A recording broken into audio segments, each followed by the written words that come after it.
রাতের বেলা চুলকানির জ্বালা উঠছে, মলম লাগবে?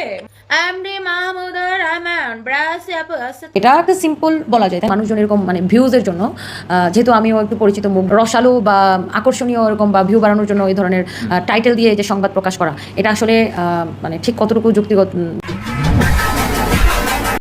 এখন মানুষ ভিউজের জন্য যত সব অযুক্তিকর উল্টাপাল্টা টাইটেল দিয়ে ভিডিও বানিয়ে আপনার নামটাকে পচাচ্ছে। আপনি তো লাইভে এসে জামা বিক্রি করেন এবং খুব ভালোভাবে খেয়াল করেন যে কারা আপনাকে খারাপ কমেন্ট করতেছে, এবং ঠিক যারা আপনাকে খারাপ কমেন্ট বা উস্কানিমূলক কোনো কমেন্ট করে আপনি তাদের নাম উল্লেখ করে করে বিচ্ছিরি ভাবে রিপ্লে করেন। এটা কেন? শুধুমাত্র ফোকাসে আসার জন্য। MD Mahmudur Rahman brush app আছে তো 2000 টাকা বিকাশ করে।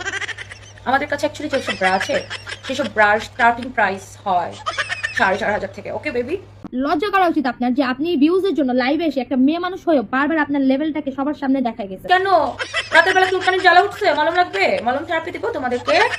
ওই যে আপনি লাইভে এসে জামা বিক্রি করেন, সেটা আপনি করতেই পারেন, কিন্তু একজন মেয়ে হিসেবে আপনার ভাষাটা যেমন খারাপ ঠিক তেমনি খারাপ আপনার ড্রেস আপটা। আপনি যে একজন মা, আপনার যে দুটো সন্তান আছে, সেটা আপনার চলাফেরা আপনার গেটআপ দেখলে বোঝাই মুশকিল। আপনাকে দেখলে মনে হয় যে আপনি একজন বুড়া শিশু। আপনার বয়স দিন দিন বাড়তেছে না, উল্টা দিন দিন কমতেছে। এই ফাগুনি পূর্ণিমা রাতে চল পলায় যাই। যাই হোক, আপনি তো লাইভে এসে জামা কাপড় বিক্রি করেন এবং ওই টাইমে যারা যারা আপনাকে কোনো খারাপ কমেন্ট করে বা কোনো উস্কানিমূলক কমেন্ট করে, আপনি তো পারেন তাদের কথায় কান না দিয়ে তাদেরকে টোটালি ইগনোর করে দিয়ে তারপর আপনি ভালো মতো লাইভে এসে ভদ্রভাবে আপনার ব্যবসাটাকে চালিয়ে যেতে। কিন্তু সেটা না করে আপনি কি করছেন, যারা যারা আপনাকে খারাপ কমেন্ট করছে বা কোনো মিন কমেন্ট করছে, আপনি তাদেরকে তাদের থেকেও খারাপ ভাষায় রিপ্লাই দিয়ে ভিউজ বাড়াইছেন। MD Mahmudur Rahman brush app আছে তো 2000 টাকা বিকাশ করে।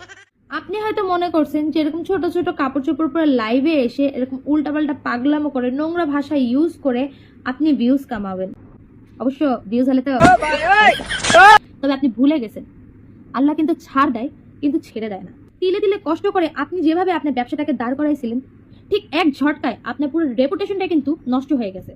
এখনো সময় আছে আপনার ব্যবহারগুলো ঠিক করে, আপনার ড্রেস আপগুলো ঠিক করে, কারো দিকে কান না দিয়ে, কারো কথা না শুনে আপনি ভদ্রভাবে হালালভাবে সামনের দিকে এগিয়ে যান। নিশ্চয়ই আল্লাহ আপনার সাথে ভালো কিছু করবেন। আল্লাহ হাফেজ।